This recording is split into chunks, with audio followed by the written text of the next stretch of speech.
ਦੋਸਤੋ ਪੰਜਾਬੀ ਟ੍ਰਿਬਿਊਨ ਦੇ ਰੋਜ਼ਾਨਾ ਪ੍ਰੋਗਰਾਮ ਵੇਲੇ ਦੀ ਗੱਲ ਵਿੱਚ ਤੁਹਾਡਾ ਸਵਾਗਤ ਹੈ। ਮੈਂ ਆਤਿਸ਼ ਗੁਪਤਾ ਤੁਹਾਡੇ ਸਾਹਮਣੇ ਹਾਜ਼ਰ ਹਾਂ ਤੇ ਅੱਜ ਅਸੀਂ ਗੱਲ ਕਰਾਂਗੇ ਰਾਜਪਾਲਾਂ ਅਤੇ ਸੂਬਾ ਸਰਕਾਰਾਂ ਵਿੱਚ ਵੱਧ ਰਿਹਾ ਟਕਰਾਅ। ਜਿਵੇਂ ਕਿ ਦੋਸਤੋ ਆਪਾਂ ਪਿਛਲੇ ਕੁਝ ਸਮੇਂ ਤੋਂ ਦੇਖਦੇ ਆ ਰਹੇ ਹਾਂ ਵੀ ਕਿ ਰਾਜਪਾਲ ਅਤੇ ਸੂਬਾ ਸਰਕਾਰਾਂ ਵਿੱਚ ਟਕਰਾਅ ਜਿਹੜਾ ਹੈ ਉਹ ਵੱਧਦਾ ਜਾ ਰਿਹਾ ਹੈ। ਅਕਸਰ ਹੀ ਜਿਹੜਾ ਹੈਗਾ ਰਾਜਪਾਲ ਅਤੇ ਸੂਬੇ ਦਾ ਮੁੱਖ ਮੰਤਰੀ, ਸੂਬੇ ਦੀ ਸਾਰੀ ਕੈਬਨਿਟ, ਸੂਬਾ ਸਰਕਾਰ ਜਿਹੜੀ ਹੈਗੀ ਉਹ ਆਮੋ ਸਾਹਮਣੇ ਖੜੀ ਦਿਖਾਈ ਦਿੰਦੀ ਹੈ। ਇਹ ਕੋਈ ਇੱਕ ਵਾਰ ਵਾਪਰੀ ਘਟਨਾ ਨਹੀਂ ਹੈ, ਕਈ ਵਾਰ ਅਜਿਹੀ ਘਟਨਾ ਵਾਪਰ ਚੁੱਕੀ ਹੈ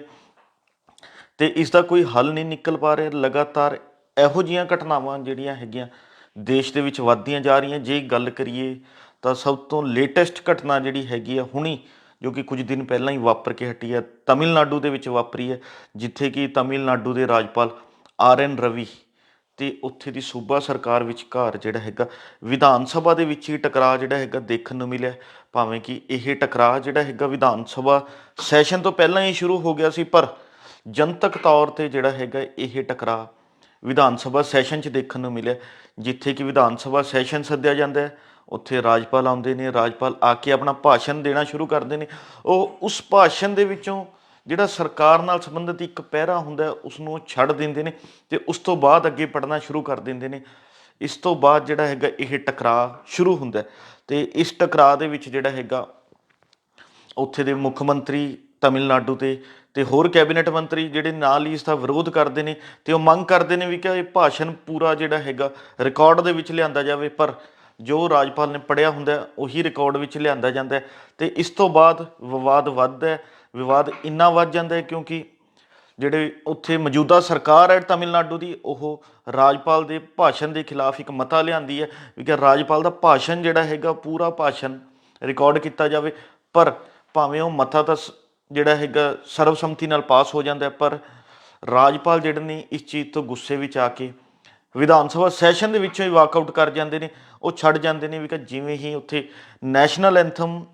ਖਤਮ ਹੁੰਦਾ ਹੈ, ਨੈਸ਼ਨਲ ਐਂਥਮ ਖਤਮ ਹੁੰਦੇ ਹੀ ਰਾਜਪਾਲ ਜਿਹੜੇ ਨੇ ਉਹ ਚਲੇ ਜਾਂਦੇ ਨੇ। ਕਿਉਂਕਿ ਜੇ ਦੱਸੀਏ ਤਾਂ ਰਾਜਪਾਲ ਦਾ ਰਸਮੀ ਤੌਰ 'ਤੇ ਵਿਧਾਨ ਸਭਾ ਸੈਸ਼ਨ 'ਚ ਸਵਾਗਤ ਵੀ ਸੂਬੇ ਦੇ ਮੁੱਖ ਮੰਤਰੀ, ਉਪ ਮੁੱਖ ਮੰਤਰੀ, ਵਿਰੋਧੀ ਧਿਰ ਦੇ ਆਗੂ ਇਹ ਸਾਰੇ ਮਿਲ ਕੇ ਸਵਾਗਤ ਕਰਦੇ ਨੇ ਤੇ ਇਸੇ ਤਰ੍ਹਾਂ ਜੇ ਗੱਲ ਕਰੀਏ ਤਾਂ ਵਿਦਾਇਗੀ ਵੀ ਰਾਜਪਾਲ ਨੂੰ ਇਸੇ ਤਰ੍ਹਾਂ ਦਿੱਤੀ ਜਾਂਦੀ ਹੈ। ਪਰ ਜਦੋਂ ਰਾਜਪਾਲ ਵਾਕਆਊਟ ਕਰਕੇ ਜਾਂਦੇ ਨੇ ਤਾਂ ਨਾ ਸੂਬੇ ਦਾ ਮੁੱਖ ਮੰਤਰੀ, ਨਾ ਉਪ ਮੁੱਖ ਮੰਤਰੀ, ਨਾ ਹੀ ਵਿਰੋਧੀ ਧਿਰ ਦਾ ਆਗੂ, ਕੋਈ ਵੀ ਜਿਹੜਾ ਹੈਗਾ ਰਾਜਪਾਲ ਨੂੰ ਕਿਸੇ ਕਿਸਮ ਦੀ ਕੋਈ ਵਿਦਾਇਗੀ ਨਹੀਂ ਦੇਣ ਜਾਂਦਾ, ਕੋਈ ਕੁਝ ਨਹੀਂ ਕਰਨ ਜਾਂਦਾ। ਇਸ ਤੋਂ ਬਾਅਦ ਲਗਾਤਾਰ ਇਹ ਟਕਰਾਅ ਜਿਹੜਾ ਹੈਗਾ ਵੱਧਦਾ ਜਾਂਦਾ ਹੈ ਤੇ ਉੱਥੇ ਹਾਲਾਤ ਜਿਹੜੇ ਨੇ ਬਹੁਤ ਹੀ ਜਿਹੜਾ ਹੈਗਾ ਗੰਭੀਰ ਬਣੇ ਹੋਏ ਨੇ। ਕਿਉਂਕਿ ਰਾਜਪਾਲ ਦੇ ਨਾਲ, ਜਿਵੇਂ ਆਪਾਂ ਪਹਿਲਾਂ ਦੱਸਿਆ ਵੀ ਸਰਕਾਰ ਦਾ ਟਕਰਾਅ ਪਹਿਲਾਂ ਹੀ ਚੱਲ ਰਿਹਾ ਸੀ, ਕਿਉਂਕਿ ਰਾਜਪਾਲ ਵੱਲੋਂ ਪਿਛਲੇ ਦਿਨੀ ਜਿਹੜਾ ਹੈਗਾ ਸੂਬੇ ਦਾ ਨਾਮ ਤਮਿਲਨਾਡੂ ਤੋਂ ਬਦਲਣ ਦੀ ਇੱਕ ਪੇਸ਼ਕਸ਼ ਕੀਤੀ ਗਈ ਸੀ। ਉਹਨਾਂ ਦਾ ਕਹਿਣਾ ਸੀ ਤਮਿਲਨਾਡੂ ਦਾ ਨਾਮ ਬਦਲ ਦਿੱਤਾ ਜਾਵੇ, ਜਿਸ ਤੋਂ ਬਾਅਦ ਵੀ ਇੱਕ ਵਿਰੋਧ ਸ਼ੁਰੂ ਹੋ ਚੁੱਕਾ ਸੀਗਾ ਵੀ ਕਿਆ ਸਰਕਾਰ ਸ਼ਾਇਦ ਕਿਸੇ ਇੱਕ ਸੱਤਾਧਾਰੀ ਧਿਰ ਦੇ ਜਾਂ ਇੱਕ ਵਿਚਾਰਧਾਰਕ ਜਥੇਬੰਦੀ ਨਾਲ ਸੰਬੰਧ ਰੱਖਦੇ ਹੋਏ ਜਿਹੜਾ ਹੈਗਾ ਉਹਨਾਂ ਦੀ ਵਿਚਾਰਧਾਰਾ ਨੂੰ ਲਾਗੂ ਕਰਨ ਦੀ ਕੋਸ਼ਿਸ਼ ਕਰ ਰਹੇ ਨੇ। ਇਸ ਦਾ ਜਿਹੜਾ ਤਮਿਲਨਾਡੂ ਸਰਕਾਰ ਵੱਲੋਂ ਵਿਰੋਧ ਕੀਤਾ ਗਿਆ ਤੇ ਇਹ ਵਿਰੋਧ ਜਿਹੜਾ ਹੈਗਾ ਬਹੁਤ ਹੀ ਗੰਭੀਰ ਰੂਪ ਹਾਸਲ ਕਰਦਾ ਜਾ ਰਿਹਾ। ਕਿਉਂਕਿ ਜੇ ਗੱਲ ਕਰੀਏ ਤਾਂ ਤਮਿਲਨਾਡੂ ਦੇ ਰਾਜਪਾਲ RN ਰਵੀ ਦਾ ਇਹ ਰਵੱਈਆ ਕੋਈ ਸਾਰੇ ਲੋਕ ਪਸੰਦ ਨਹੀਂ ਕਰ ਰਹੇ, ਇਸ ਨੂੰ ਮੰਦਭਾਗਾ ਕਰਾਰ ਦੇ ਰਹੇ ਨੇ। ਕਿਉਂਕਿ ਜੇਕਰ ਕਿਸੇ ਸੂਬੇ ਦੇ ਰਾਜਪਾਲ ਅਤੇ ਮੁੱਖ ਮੰਤਰੀ ਵਿੱਚ ਟਕਰਾਅ ਹੁੰਦਾ ਵੀ ਹੈ, ਕਦੇ ਮਤਭੇਦ ਨਿਕਲ ਕੇ ਸਾਹਮਣੇ ਵੀ ਆਉਂਦੇ ਨੇ, ਤਾਂ ਉਹ ਇਸ ਤਰ੍ਹਾਂ ਦਾ ਰੂਪ ਨਹੀਂ ਧਾਰਨ ਕਰਦੇ ਵੀ ਕਿ ਵਿਧਾਨ ਸਭਾ ਸੈਸ਼ਨ ਦੇ ਵਿੱਚੋਂ ਰਾਜਪਾਲ ਨੂੰ ਵਾਕਆਊਟ ਕਰਨਾ ਪੈ ਜੇ। ਉਹ ਗੁੱਸੇ ਦੇ ਵਿੱਚ ਆ ਕੇ ਸੈਸ਼ਨ ਨੂੰ ਅੱਧ ਵਿਚਕਾਰ ਜਿਹੜਾ ਹੈਗਾ ਉਹਨਾਂ ਦੀ ਰਸਮਾਂ ਨੂੰ ਛੱਡ ਕੇ ਚਲੇ ਜਾਣ। ਇਹ ਕਦੀ ਅੱਜ ਤੱਕ ਚੀਜ਼ ਦੇਖਣ ਨੂੰ ਨਹੀਂ ਮਿਲੀ। ਪਰ ਜੇ ਗੱਲ ਕਰੀਏ ਤਾਂ ਇਹ ਵੀ ਕੋਈ ਪਹਿਲੀ ਵਾਰ ਘਟਨਾ ਨਹੀਂ ਹੈ ਜਦੋਂ ਰਾਜਪਾਲ ਅਤੇ ਸੂਬਾ ਸਰਕਾਰਾਂ ਆਮੋ ਸਾਹਮਣੇ ਖੜੀਆਂ ਹੋਣ। ਜੇ ਗੱਲ ਕਰੀਏ ਤਾਂ ਅਜਿਹੀ ਘਟਨਾਵਾਂ ਸਾਨੂੰ ਕੇਰਲ ਦੇ ਵਿੱਚ ਬਹੁਤ ਵਾਰ ਦੇਖਣ ਨੂੰ ਮਿਲੀਆਂ, ਉੱਥੇ 2 ਵਾਰ ਅਜਿਹੀ ਘਟਨਾਵਾਂ ਹੋਈਆਂ। ਜੇ ਗੱਲ ਕਰੀਏ ਤਾਂ 1969 ਵਿੱਚ ਜਿਹੜਾ ਪਹਿਲੀ ਵਾਰ ਅਜਿਹੀ ਘਟਨਾ ਵਾਪਰੀ ਸੀ, ਜਦੋਂ ਰਾਜਪਾਲ ਨੇ ਭਾਸ਼ਣ ਹੀ ਨਹੀਂ ਆਪਣਾ ਪੜ੍ਹਿਆ ਸੀਗਾ ਤੇ ਉਸ ਤੋਂ ਬਾਅਦ ਫਿਰ ਜਿਹੜਾ ਹੈਗਾ ਇੱਕ ਵਾਰ ਇਹ ਘਟਨਾ ਵਾਪਰੀ ਸੀ। ਉਸ ਸਮੇਂ ਤਾਂ ਜਿਹੜੇ ਮੁੱਖ ਮੰਤਰੀ ਸੀਗੇ ਉਹ ਉਹੀ ਸੀਗੇ ਜਿਹੜੇ ਅੱਜ ਕੇਰਲ ਦੇ ਮੁੱਖ ਮੰਤਰੀ ਨੇ। ਉਹਨਾਂ ਦੇ ਰਾਜ ਦੇ ਵਿੱਚ ਵੀ ਜਿਹੜਾ ਹੈਗਾ ਅਜਿਹੀ ਘਟਨਾ ਵਾਪਰੀ ਸੀ,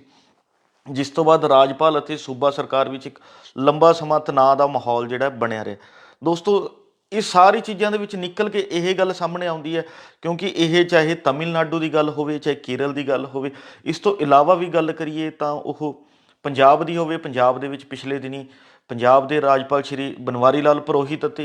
ਮੁੱਖ ਮੰਤਰੀ ਭਗਵੰਤ ਸਿੰਘ ਮਾਨ ਦੇ ਵਿਚਕਾਰ ਇੱਕ ਵੱਡਾ ਟਕਰਾਅ ਦੇਖਣ ਨੂੰ ਮਿਲਿਆ, ਜਦੋਂ ਰਾਜਪਾਲ ਸਿੱਧੇ ਤੌਰ ਤੇ ਪੰਜਾਬ ਦੇ ਮੁੱਖ ਮੰਤਰੀ ਨੂੰ ਤਾਂ ਟਾਰਗੇਟ ਵੀ ਕਰਦੇ ਦਿਖਾਈ ਦਿੱਤੇ ਨੇ, ਕਿਉਂਕਿ ਪੰਜਾਬ ਦੇ ਮੁੱਖ ਮੰਤਰੀ ਕੁਝ ਕਾਰਨਾਂ ਕਰਕੇ ਕਹਿ ਲਓ, ਜਦੋਂ ਚੰਡੀਗੜ੍ਹ ਦੇ ਵਿੱਚ ਰਾਸ਼ਟਰਪਤੀ ਦ੍ਰੋਪਦੀ ਮੁਰਮੂ ਆਏ ਸੀਗੇ, ਉਹਨਾਂ ਦੇ ਫੇਰੀ ਸਮੇਂ, ਉਪ ਰਾਸ਼ਟਰਪਤੀ ਦੀ ਫੇਰੀ ਸਮੇਂ, ਜਾਂ ਹੋਰ ਕੇਂਦਰੀ ਮੰਤਰੀ, ਕੇਂਦਰੀ ਰੱਖਿਆ ਮੰਤਰੀ ਰਾਜਨਾਥ ਸਿੰਘ ਦੀ ਫੇਰੀ ਸਮੇਂ ਜਿਹੜਾ ਪੰਜਾਬ ਦੇ ਮੁੱਖ ਮੰਤਰੀ ਸਵਾਗਤ ਲਈ ਹਾਜ਼ਰ ਨਹੀਂ ਸੀਗੇ, ਤਾਂ ਰਾਜਪਾਲ ਵੱਲੋਂ ਸਿੱਧੇ ਤੌਰ ਤੇ ਪੰਜਾਬ ਦੇ ਮੁੱਖ ਮੰਤਰੀ ਨੂੰ ਨਿਸ਼ਾਨੇ ਤੇ ਵੀ ਲਿਆ ਗਿਆ ਸੀ ਵੀ ਕਿ ਬਹੁਤ ਹੀ ਮੰਦਭਾਗੀ ਗੱਲ ਹੈ ਵੀ ਕਿ ਦੇਸ਼ ਦੇ ਰਾਸ਼ਟਰਪਤੀ ਚੰਡੀਗੜ੍ਹ ਆਏ ਹੋਣ, ਇੱਕ ਸੂਬੇ ਦੀ ਰਾਜਧਾਨੀ ਵਿੱਚ ਆਏ ਹੋਣ। ਇਸ ਸਮੇਂ ਜਿਹੜਾ ਹੈਗਾ ਮੁੱਖ ਮੰਤਰੀ ਦਾ ਜਿਹੜਾ ਹੈਗਾ ਪ੍ਰੋਟੋਕੋਲ ਅਕੋਰਡਿੰਗਲੀ ਉੱਥੇ ਹਾਜ਼ਰ ਹੋਣਾ ਜ਼ਰੂਰੀ ਸੀਗਾ, ਪਰ ਪੰਜਾਬ ਦੇ ਮੁੱਖ ਮੰਤਰੀ ਜਿਹੜੇ ਨੇ ਉੱਥੇ ਹਾਜ਼ਰ ਨਹੀਂ ਸੀ। ਰਾਜਪਾਲ ਨੇ ਤਾਂ ਇੰਨੀ ਵੀ ਗੱਲ ਕਹਿ ਦਿੱਤੀ ਸੀ ਵੀ ਕਿ ਮੁੱਖ ਮੰਤਰੀ ਚੋਣਾਂ 'ਚ ਵਿਅਸਤ ਹੋਣ ਕਰਕੇ ਜਿਹੜਾ ਹੈਗਾ ਰਾਸ਼ਟਰਪਤੀ ਦੇ ਸਵਾਗਤ ਕਰਨ ਲਈ ਨਹੀਂ ਪਹੁੰਚ ਸਕੇ। ਇਸ ਤਰ੍ਹਾਂ ਦਾ ਜਿਹੜਾ ਟਕਰਾਅ ਪੰਜਾਬ 'ਚ ਦੇਖਣ ਨੂੰ ਮਿਲਿਆ। ਉਸ ਤੋਂ ਬਾਅਦ ਵੀ ਪੰਜਾਬ ਦੇ ਰਾਜਪਾਲ ਨੇ ਸਰਹੱਦੀ ਖੇਤਰ ਦੇ ਵਿੱਚ ਨਸ਼ਿਆਂ ਦੇ ਪਸਾਰ ਨੂੰ ਲੈ ਕੇ, ਮਾਈਨਿੰਗ ਨੂੰ ਲੈ ਕੇ ਵੀ ਸੂਬਾ ਸਰਕਾਰ ਨੂੰ ਨਿਸ਼ਾਨੇ ਤੇ ਲਿਆ। ਤੇ ਉਸ ਤੋਂ ਬਾਅਦ ਗੱਲ ਕਰੀਏ ਤਾਂ ਪੰਜਾਬ ਦੇ ਵਿੱਚ ਵਾਈਸ ਚਾਂਸਲਰ ਦੀ ਨਿਯੁਕਤੀ ਨੂੰ ਲੈ ਕੇ ਵੀ ਪੰਜਾਬ ਸਰਕਾਰ ਅਤੇ ਰਾਜਪਾਲ ਜਿਹੜੇ ਨੇ ਆਮੋ ਸਾਹਮਣੇ ਖੜੇ ਦਿਖਾਈ ਦਿੱਤੇ ਨੇ। ਇਸੇ ਤਰ੍ਹਾਂ ਦਾ ਮਾਹੌਲ ਜਿਹੜਾ ਹੈਗਾ ਮਹਾਰਾਸ਼ਟਰ ਦੇ ਵਿੱਚ ਵੀ ਦੇਖਣ ਨੂੰ ਮਿਲਿਆ, ਦੇਸ਼ ਦੇ ਹੋਰਨਾਂ ਸੂਬਿਆਂ 'ਚ ਵੀ ਦੇਖਣ ਨੂੰ ਮਿਲਿਆ। ਜੇ ਗੱਲ ਕਰੀਏ ਤਾਂ ਸਾਡੇ ਮੌਜੂਦਾ ਉਪ ਰਾਸ਼ਟਰਪਤੀ ਧਨਖੜ ਜੀ, ਜਿਸ ਸਮੇਂ ਉਹ ਵੈਸਟ ਬੰਗਾਲ ਦੇ ਰਾਜਪਾਲ ਸਨ, ਤਾਂ ਉਹਨਾਂ ਦਾ ਤੇ ਵੈਸਟ ਬੰਗਾਲ ਸਰਕਾਰ ਵਿੱਚ ਵੀ ਕਈ ਵਾਰ ਅਜਿਹਾ ਤਣਾਅ ਵਾਲਾ ਮਾਹੌਲ ਦੇਖਣ ਨੂੰ ਮਿਲਿਆ, ਕਿਉਂਕਿ ਉਸ ਸਮੇਂ ਵੀ ਜਿਹੜਾ ਹੈਗਾ ਉੱਥੇ ਵੈਸਟ ਬੰਗਾਲ ਦੇ ਵਿੱਚ ਸਰਕਾਰ ਤੇ ਰਾਜਪਾਲ ਆਮੋ ਸਾਹਮਣੇ ਅਕਸਰ ਖੜੇ ਹੋਏ ਦਿਖਾਈ ਦਿੰਦੇ ਸੀ। ਤਾਂ ਇਸ ਤਰ੍ਹਾਂ ਹੀ ਚੀਜ਼ਾਂ ਬਹੁਤ ਹੀ ਚਿੰਤਾਜਨਕ ਵਿਸ਼ਾ, ਕਿਉਂਕਿ ਸੂਬੇ ਦੇ ਵਿਕਾਸ ਲਈ ਰਾਜਪਾਲ ਅਤੇ ਸੂਬਾ ਸਰਕਾਰਾਂ ਦਾ ਤਾਲਮੇਲ ਹੋਣਾ ਬਹੁਤ ਜ਼ਰੂਰੀ ਹੈ, ਜੋ ਕਿ ਇਹ ਆਪਸੀ ਕੰਮ ਦੇ ਨਾਲ ਹੀ ਜਿਹੜਾ ਹੈਗਾ ਕੰਮ ਕਰਦਾ ਹੈ। ਪਰ ਇਸ ਦੇ ਨਾਲ ਹੀ ਵੱਡੀ ਗੱਲ ਇੱਕ ਇਹ ਵੀ ਆਉਂਦੀ ਹੈ ਵੀ ਕਿ ਰਾਜਪਾਲ ਜਿਹੜਾ ਹੈ ਉਹ ਕੇਂਦਰ ਸਰਕਾਰ ਵੱਲੋਂ ਲਗਾਇਆ ਜਾਂਦਾ ਹੈ, ਤੇ ਜਿਹੜੀ ਸੂਬਾ ਸਰਕਾਰ ਹੁੰਦੀ ਹੈ ਉਹ ਇੱਕ ਲੋਕਾਂ ਵੱਲੋਂ ਸੰਵਿਧਾਨਕ ਪ੍ਰਕਿਰਿਆ ਦੇ ਵਿੱਚੋਂ ਨਿਕਲ ਕੇ ਆਉਂਦੀ ਹੈ। ਇੱਕ ਵੋਟਿੰਗ ਰਾਹੀਂ ਜਿਹੜਾ ਹੈਗਾ ਲੋਕ ਚੁਣ ਕੇ ਸਰਕਾਰ ਬਣਾਉਂਦੇ ਨੇ, ਕਿਸੇ ਵੀ ਸੂਬੇ ਦੀ ਜਾਂ ਕੇਂਦਰ ਦੀ। ਤਾਂ ਸੂਬੇ ਦੀ ਸਰਕਾਰਾਂ ਦੀ ਗੱਲ ਕਰ ਰਹੇ ਹਾਂ ਤਾਂ ਰਾਜਪਾਲ ਦੀ ਨਿਯੁਕਤੀ ਕੇਂਦਰ ਸਰਕਾਰ ਵੱਲੋਂ ਕੀਤੀ ਜਾਂਦੀ ਹੈ। ਅਕਸਰ ਇਹ ਚੀਜ਼ ਜ਼ਰੂਰ ਸਾਹਮਣੇ ਆਉਂਦੀ ਹੈ ਵੀ ਕਿ ਜਦੋਂ ਕੇਂਦਰ ਸਰਕਾਰ ਦੇ ਉਲਟ ਸੂਬਿਆਂ ਦੇ ਵਿੱਚ ਸਰਕਾਰਾਂ ਹੋਣ ਤਾਂ ਅਜਿਹੀ ਘਟਨਾਵਾਂ ਜਿਹੜੀਆਂ ਹੈਗੀਆਂ ਜਾਂ ਅਜਿਹੇ ਟਕਰਾਅ ਉਹਨਾਂ ਸੂਬਿਆਂ 'ਚ ਦੇਖਣ ਨੂੰ ਮਿਲਦੇ ਨੇ, ਕਿਉਂਕਿ ਜਿਹੜਾ ਰਾਜਪਾਲ ਹੈ ਉਹ ਕੇਂਦਰ ਸਰਕਾਰ ਦੀ ਵਿਚਾਰਧਾਰਾ ਨਾਲ ਜਾਂ ਕੇਂਦਰ ਸਰਕਾਰ ਦੇ ਕਹੇ ਅਨੁਸਾਰ ਕੰਮ ਕਰਦੇ ਨੇ, ਜਦੋਂ ਕਿ ਸੂਬੇ ਦੇ ਵਿੱਚ ਵਿਰੋਧੀ ਧਿਰ ਦੀ ਕਹਿ ਲਈਏ ਕਿਸੇ ਦੂਜੀ ਰਾਜਨੀਤਿਕ ਪਾਰਟੀ ਦੀ ਸਰਕਾਰ ਹੁੰਦੀ ਹੈ ਤਾਂ ਉਹਨਾਂ ਵੱਲੋਂ ਜਿਹੜਾ ਹੈਗਾ ਹੋਰ ਢੰਗ ਨਾਲ ਕੰਮ ਕੀਤੇ ਜਾਂਦੇ ਨੇ। ਤਾਂ ਇਸ ਨੂੰ ਲੈ ਕੇ ਅਕਸਰ ਹੀ ਜਿਹੜਾ ਹੈਗਾ ਇਹ ਟਕਰਾਅ ਦੇਖਣ ਨੂੰ ਮਿਲਦਾ। ਤੇ ਇਸ ਦੇ ਨਾਲ ਹੀ ਹੋਰ ਗੱਲ ਕਰੀਏ ਤਾਂ ਇੱਕ ਗੱਲ ਇਹ ਵੀ ਨਿਕਲ ਕੇ ਆਉਂਦੀ ਹੈ, ਜੋ ਰਾਜਨੀਤਿਕ ਮਾਹਰ ਕਹਿੰਦੇ ਨੇ ਵੀ ਕਿ ਜਿਹੜਾ ਹੈਗਾ ਰਾਜਪਾਲ ਇੱਕ ਰਸਮੀ ਤੌਰ ਤੇ ਸੂਬੇ ਦਾ ਮੁਖੀ ਹੁੰਦਾ, ਜਿਸ ਵੱਲੋਂ ਸੂਬਾ ਸਰਕਾਰ ਵੱਲੋਂ ਜਿਹੜਾ ਅਨੁਸ਼ਾਸਨਿਕ ਤੌਰ ਤੇ ਲਏ ਗਏ ਕੰਮਾਂ ਦੇ ਨਾਲ ਜਿਹੜਾ ਹੈਗਾ ਸਹਿਮਤੀ ਜਤਾਉਂਦੇ ਹੋਏ ਕੰਮ ਚਲਾਉਣਾ ਹੁੰਦਾ ਹੈ, ਕੰਮ ਕਰਨਾ ਹੁੰਦਾ ਵੀ ਕਿ ਇਸ ਗੱਲ ਨੂੰ ਧਿਆਨ ਵਿੱਚ ਰੱਖਣਾ ਚਾਹੀਦਾ, ਕਿਉਂਕਿ ਰਾਜਪਾਲ ਜਿਹੜਾ ਇੱਕ ਕੇਂਦਰ ਸਰਕਾਰ ਵੱਲੋਂ ਨੋਮੀਨੇਟ ਕਰਕੇ ਭੇਜਿਆ ਜਾਂਦਾ, ਜਦੋਂ ਕਿ ਕੋਈ ਵੀ ਸੂਬੇ ਦਾ ਮੁੱਖ ਮੰਤਰੀ ਹੈ ਜਾਂ ਉੱਥੇ ਦੀ ਕੈਬਨਿਟ ਹੈ, ਸਰਕਾਰ ਹੈ, ਉਹ ਲੋਕਾਂ ਵੱਲੋਂ ਚੁਣ ਕੇ ਬਣਾਈ ਜਾਂਦੀ ਹੈ। ਤਾਂ ਇਸ ਲਈ ਰਾਜਪਾਲ ਦੀ ਡਿਊਟੀ ਇਹੀ ਹੁੰਦੀ ਹੈ ਵੀ ਕਿ ਉਹ ਜਿਹੜਾ ਉਹ ਸੂਬਾ ਸਰਕਾਰਾਂ ਦੇ ਮਿਲ ਕੇ ਕੰਮ ਕਰਨ। ਇਸ ਦੇ ਨਾਲ ਹੀ ਜੇ ਰਾਜਪਾਲ ਦੀ ਸ਼ਕਤੀਆਂ ਦੀ ਗੱਲ ਕਰੀਏ ਤਾਂ ਰਾਜਪਾਲ ਨੂੰ ਜਿਹੜਾ ਹੈਗਾ ਸੰਵਿਧਾਨ ਦੀ ਧਾਰਾ 356 ਤਹਿਤ ਸ਼ਕਤੀਆਂ ਜਿਹੜੀਆਂ ਹੈਗੀਆਂ ਮੁੱਖ ਤੌਰ 'ਤੇ ਮਿਲੀਆਂ ਹੁੰਦੀਆਂ, ਜਿਸ ਦਾ ਕੰਮ ਹੁੰਦਾ ਹੈ ਵੀ ਕਿ ਸੂਬੇ ਦੇ ਕੰਮਕਾਜ ਨੂੰ ਧਿਆਨ ਰੱਖਣਾ, ਸੂਬੇ ਦੇ ਕੰਮਕਾਜ 'ਤੇ ਗੌਰ ਕਰਨਾ। ਕਿਉਂਕਿ ਜੇਕਰ ਕਦੇ ਵੀ ਸੂਬੇ ਦੇ ਵਿੱਚ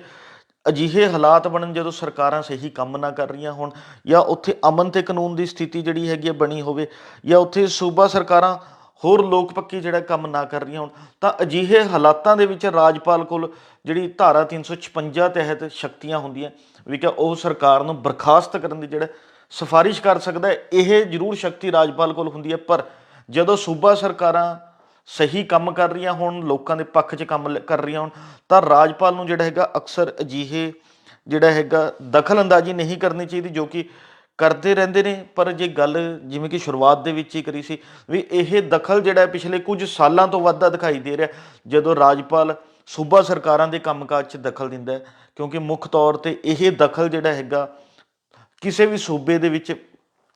ਦੀਆਂ ਯੂਨੀਵਰਸਿਟੀਆਂ ਦੇ ਵਿੱਚ ਵਾਈਸ ਚਾਂਸਲਰ ਦੀ ਨਿਯੁਕਤੀ ਨੂੰ ਲੈ ਕੇ ਜਿਹੜਾ ਅਕਸਰ ਟਕਰਾਅ ਦੇਖਣ ਨੂੰ ਮਿਲਦਾ, ਕਿਉਂਕਿ ਵਾਈਸ ਚਾਂਸਲਰ ਦੀ ਨਿਯੁਕਤੀ ਜਿਹੜੀ ਹੈਗੀ ਉਹ ਰਾਜਪਾਲ ਵੱਲੋਂ ਕੀਤੀ ਜਾਂਦੀ ਹੈ, ਅਤੇ ਰਾਜਪਾਲ ਜਿਹੜਾ ਹੈਗਾ ਸੂਬਾ ਸਰਕਾਰ ਦਾ ਕਹਿਣਾ ਹੁੰਦਾ ਵੀ ਕਿ ਕੰਮ ਉਹਨਾਂ ਨੇ ਲੈਣਾ ਤਾਂ ਉਹਨਾਂ ਦੇ ਵੱਲੋਂ ਪੇਸ਼ਕਸ਼ ਜਿਹੜੀ ਵੀ ਕੀਤੀ ਗਈ ਹੈ, ਜਿਹੜੇ ਬੰਦੇ ਦਾ ਨਾਮ ਭੇਜਿਆ ਗਿਆ ਰਾਜਪਾਲ ਪ੍ਰਵਾਨ ਕਰ ਲਏ। ਪਰ ਰਾਜਪਾਲ ਅਕਸਰ ਇਸ ਗੱਲ ਤੇ ਅੜ ਜਾਂਦੇ ਨੇ ਵੀ ਕਿ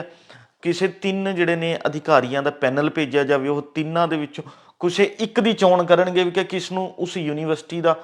ਜਾਂ ਉਸ ਕਾਲਜ ਦਾ ਜਾਂ ਉੱਥੇ ਦੀ ਸਿੱਖਿਆ ਅਦਾਰੇ ਦਾ ਜਿਹੜਾ ਕਿ ਮੁਖੀ ਨਿਯੁਕਤ ਕੀਤਾ ਜਾਵੇ। ਤਾਂ ਇਸ ਤਰ੍ਹਾਂ ਦੇ ਜਿਹੜੇ ਅਕਸਰ ਟਕਰਾਅ ਜਿਹੜੇ ਨੇ ਸਾਡੀਆਂ ਸਰਕਾਰਾਂ ਦੇ ਵਿੱਚ ਤੇ ਰਾਜਪਾਲ 'ਚ ਦੇਖਣ ਨੂੰ ਮਿਲਦੇ ਨੇ। ਪਰ ਜੇ ਗੱਲ ਕਰੀਏ ਕੁੱਲ ਮਿਲਾ ਕੇ ਸਿਆਸੀ ਮਾਹਰ ਇਹੀ ਗੱਲ ਕਹਿੰਦੇ ਨੇ ਵੀ ਕਿ ਇਹ ਟਕਰਾਅ ਜਿਹੜਾ ਸੂਬਿਆਂ ਦੇ ਵਿਕਾਸ ਨੂੰ ਜਿਹੜਾ ਹੈਗਾ ਬਹੁਤ ਪ੍ਰਭਾਵਿਤ ਕਰਦੇ ਨੇ, ਸੂਬਿਆਂ ਦੇ ਵਿਕਾਸ 'ਤੇ ਇੱਕ ਸੱਟ ਮਾਰਨ ਦਾ ਕੰਮ ਕਰਦੇ ਨੇ। ਇਸ ਲਈ ਲੋੜ ਇਹੀ ਹੈ ਵੀ ਕਿ ਰਾਜਪਾਲ ਦਾ ਮੁੱਖ ਕੰਮ ਹੈਗਾ ਸੂਬੇ ਦੇ ਕੰਮਕਾਜ ਨੂੰ ਗੌਰ ਕਰਨਾ ਹੁੰਦਾ ਹੈ, ਜਦੋਂ ਕਿ ਸਰਕਾਰਾਂ ਦਾ ਕੰਮ ਹੁੰਦਾ ਵੀ ਕਿ ਸੂਬੇ ਦੇ ਵਿਕਾਸ ਲਈ ਫੈਸਲੇ ਲੈਣਾ, ਉਸ ਲਈ ਕੋਈ ਨਵੀਂ ਨੀਤੀਆਂ ਬਣਾਉਣਾ, ਉਹਨਾਂ ਨੀਤੀਆਂ ਨੂੰ ਜਿਹੜਾ ਹੈਗਾ ਪ੍ਰਵਾਨ ਕਰਕੇ ਲੋਕਾਂ ਦੇ ਹਿੱਤ ਦੇ ਵਿੱਚ ਕੰਮਕਾਜ ਕਰਨਾ। ਤਾਂ ਰਾਜਪਾਲ ਨੂੰ ਇਹੀ ਚਾਹੀਦਾ ਵੀ ਕਿ ਉਹ ਸੂਬਾ ਸਰਕਾਰਾਂ ਨਾਲ ਮਿਲ ਕੇ ਕੰਮ ਕਰਨ। ਭਾਵੇਂ ਕਿ ਰਾਜਪਾਲ ਦੀ ਨਿਯੁਕਤੀ ਕੇਂਦਰ ਸਰਕਾਰ ਵੱਲੋਂ ਕੀਤੀ ਜਾਂਦੀ ਹੈ, ਪਰ ਜਦੋਂ ਰਾਜਪਾਲ ਦੀ ਕੁਰਸੀ 'ਤੇ ਬੈਠ ਜਾਂਦੇ ਨੇ ਉਹ ਕਿਸੇ ਇੱਕ ਰਾਜਨੀਤਿਕ ਪਾਰਟੀ ਦੇ ਆਗੂ ਨਹੀਂ ਹੁੰਦੇ, ਉਹ ਸੂਬੇ ਦੇ ਰਾਜਪਾਲ ਹੁੰਦੇ ਨੇ। ਤਾਂ ਉਹਨਾਂ ਨੂੰ ਸੂਬੇ ਦੇ ਹੱਕ ਦੇ ਵਿੱਚ, ਸੂਬੇ ਦੇ ਹਿੱਤ ਦੇ ਵਿੱਚ ਜਿਹੜਾ ਹੈਗਾ ਸੋਚਦੇ ਹੋਏ ਉਸ ਤਰ੍ਹਾਂ ਦੇ ਫੈਸਲੇ ਲੈਣੇ ਚਾਹੀਦੇ ਨੇ ਜਿਵੇਂ ਕਿ ਨਾ ਕਿ ਉਹਨਾਂ ਨੂੰ ਕਿਸੇ ਇੱਕ ਪਾਰਟੀ ਦੇ ਨੁਮਾਇੰਦੇ ਵਜੋਂ ਕੰਮ ਕਰਨਾ ਚਾਹੀਦਾ, ਜਿਹੜੇ ਵਾਰ-ਵਾਰ ਵਿਰੋਧੀ ਧਿਰ ਦੀਆਂ ਸਰਕਾਰਾਂ ਨੂੰ ਜਿਹੜਾ ਹੈਗਾ ਜਾਂ ਵਿਰੋਧੀ ਪਾਰਟੀਆਂ ਦੀ ਸਰਕਾਰਾਂ ਨੂੰ ਨਿਸ਼ਾਨੇ 'ਤੇ ਲੈਣ, ਉੱਥੇ ਜਿਹੜਾ ਹੈਗਾ ਵਾਰ-ਵਾਰ ਉਹਨਾਂ 'ਤੇ ਟਿੱਪਣੀਆਂ ਕਰਨ। ਅਜਿਹਾ ਨਹੀਂ ਹੋਣਾ ਚਾਹੀਦਾ। ਚਾਹੀਦਾ ਇਹੀ ਹੈ ਵੀ ਕਿ ਰਾਜਪਾਲ ਤੇ ਸਰਕਾਰਾਂ ਮਿਲ ਕੇ ਕੰਮ ਕਰਨ ਤਾਂ ਜੋ ਸੂਬੇ ਦਾ ਵਿਕਾਸ ਹੋ ਸਕੇ, ਲੋਕਾਂ ਦਾ ਵਿਕਾਸ ਹੋ ਸਕੇ, ਲੋਕਾਂ ਦੇ ਹਿੱਤ ਦੇ ਵਿੱਚ ਫੈਸਲੇ ਲਏ ਜਾ ਸਕਣ। ਦੇਖਣਾ ਇਹੀ ਹੋਵੇਗਾ ਵੀ ਕਿ ਇਹ ਟਕਰਾਅ ਬਹੁਤ ਹੀ ਪੁਰਾਣੇ ਸਮੇਂ ਤੋਂ ਚੱਲਦਾ ਆ ਰਿਹਾ। ਕੀ ਇਹ ਟਕਰਾਅ ਭਵਿੱਖ ਦੇ ਵਿੱਚ ਖਤਮ ਹੋ ਸਕੇਗਾ? ਕਿ ਸਾਡੀ ਕੇਂਦਰ ਸਰਕਾਰਾਂ ਇਸ ਵੱਲ ਧਿਆਨ ਦੇ ਕੇ ਉਹ ਰਾਜਪਾਲਾਂ ਦੀ ਨਿਯੁਕਤੀ ਸਮੇਂ ਕੋਈ ਨਾ ਕੋਈ ਇਸ ਤਰ੍ਹਾਂ ਦੀ ਗੱਲ ਜ਼ਿਕਰ ਕਰਨਗੀਆਂ ਵੀ ਕਿ ਉੱਥੇ ਅਜਿਹੇ ਟਕਰਾਅ ਜਿਹੜੇ ਹੈਗੇ ਨਾ ਖੜੇ ਕੀਤੇ ਜਾਣ? ਦੇਖਣਾ ਇਹੀ ਹੋਵੇਗਾ ਵੀ ਸਾਡੀਆਂ ਸਰਕਾਰਾਂ ਇਸ ਬਾਰੇ ਕੀ ਸੋਚਦੀਆਂ ਨੇ, ਕੀ ਰਣਨੀਤੀ ਅਖਤਿਆਰ ਕਰਦੀਆਂ ਨੇ, ਉਹ ਤਾਂ ਆਉਣ ਵਾਲਾ ਸਮਾਂ ਹੀ ਦੱਸੇਗਾ। ਪਰ ਪੰਜਾਬੀ ਟ੍ਰਿਬਿਊਨ ਤੁਹਾਡੇ ਤੱਕ ਜਨਤਕ ਮੁੱਦਿਆਂ ਨੂੰ, ਲੋਕਾਂ ਦੀਆਂ ਸਮੱਸਿਆਵਾਂ ਨੂੰ ਸਮੇਂ-ਸਮੇਂ ਤੱਕ ਤੁਹਾਡੇ ਸਾਹਮਣੇ ਪੇਸ਼ ਕਰਦਾ ਰਹੇਗਾ, ਤੁਹਾਡੇ ਅੱਗੇ ਲਿਆਂਦਾ ਰਹੇਗਾ। ਤੇ ਕੱਲ੍ਹ ਨੂੰ ਮੁੜ ਇਸੇ ਸਮੇਂ ਫੇਰ ਇੱਕ ਨਵੇਂ ਵਿਸ਼ੇ ਤੇ ਗੱਲਬਾਤ ਕਰਾਂਗੇ ਪ੍ਰੋਗਰਾਮ ਵੇਲੇ ਦੀ ਗੱਲ ਵਿੱਚ। ਧੰਨਵਾਦ।